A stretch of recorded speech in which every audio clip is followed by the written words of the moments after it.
So Crazy Taxi is what happens when you own the rights to 4 or 5 Offspring songs, and you have a lot of energy to go to the local Pizza Hut. But that's about it. That's what you do here. You pick people up and you gotta hurry and take them to the Pizza Hut or the KFC or whoever the hell else shilled out money for this very low shelf life pile of shit. Oh, but it's Sega. Look how quirky it is because Sega is so quirky. Revolution X is a very, very stupid rail shooter where you go around shooting people in gas masks because Steven Tyler's drooping vagina face tells you that you can overcome repressive governments with the power that only CDs and giant Hard Rock Live endorsement deals can. Also, some bikini women dance in a cage.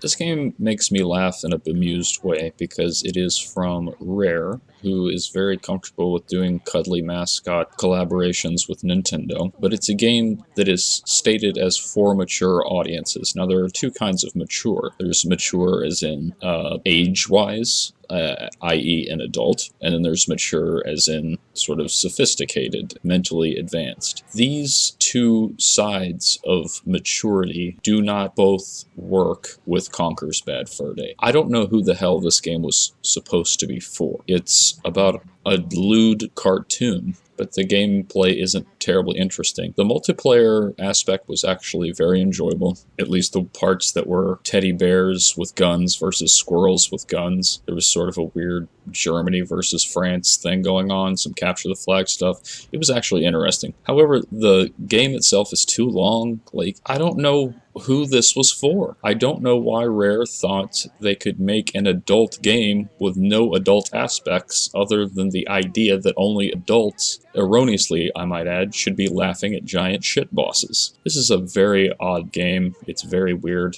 and not in a particularly good or engaging way. I don't think this game is good, but the multiplayer is much better than you would ever expect it should be.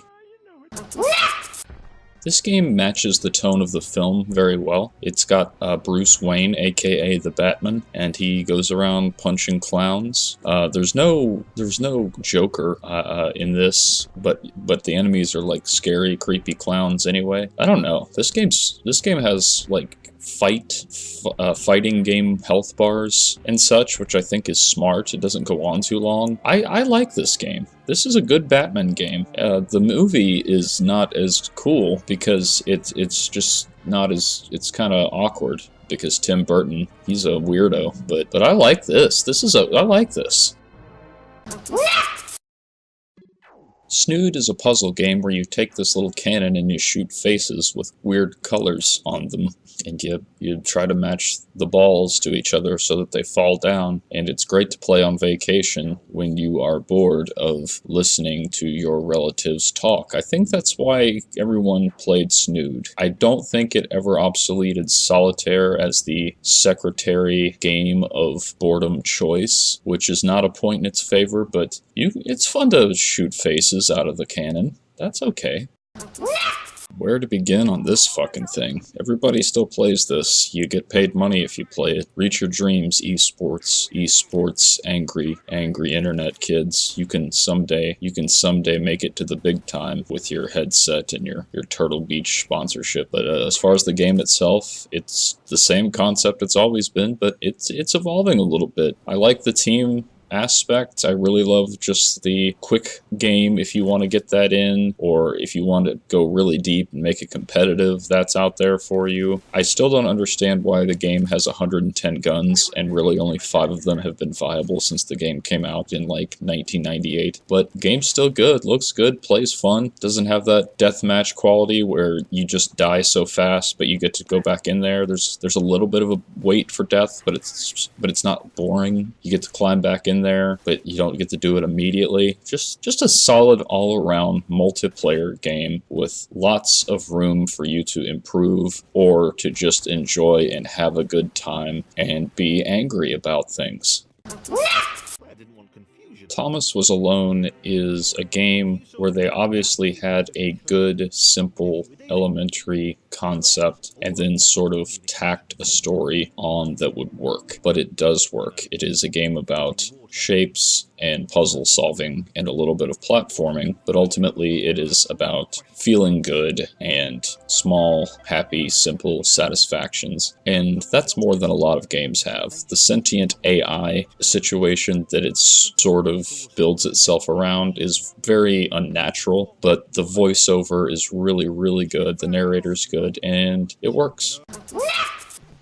This game is quite hard, but it kicks fucking ass, and I can't imagine anyone thinking otherwise unless they are a complete and utter pussy. This game is very cool. It is a fighting game parody that only uses 2 buttons. Basically, the only way to attack your opponent is to use the eponymous Divekick. Great for parties, great for people who want to laugh at fighting games and their culture, great for people who want to kill 10 minutes with a friend, great for people who don't know anything about fighting games or video games to laugh at what video games can be. Experience is deep and shallow at the same time. I don't know how much of an advanced following it could possibly have long term, but it is very, very fun and very, very clever, if nothing else. Beavis and Butthead lose their tickets because they're morons to a Gwar concert that they're going to because they're morons. And this game is sort of a weird puzzle game where you have to go around and collect the tickets. Some of the enemies freak me out. Like, the drawings are really crude and weird in sort of an upsetting, abnormal way. The girl at the mall was really, really off-putting. Beavis and Butthead are obviously a relic of a Gen X situation gone by. They're sort of old hat. They don't really work in today's world, and accordingly, the game, while it looks mostly okay, doesn't really work on any practical level. I can't imagine someone playing this for fun in the modern age.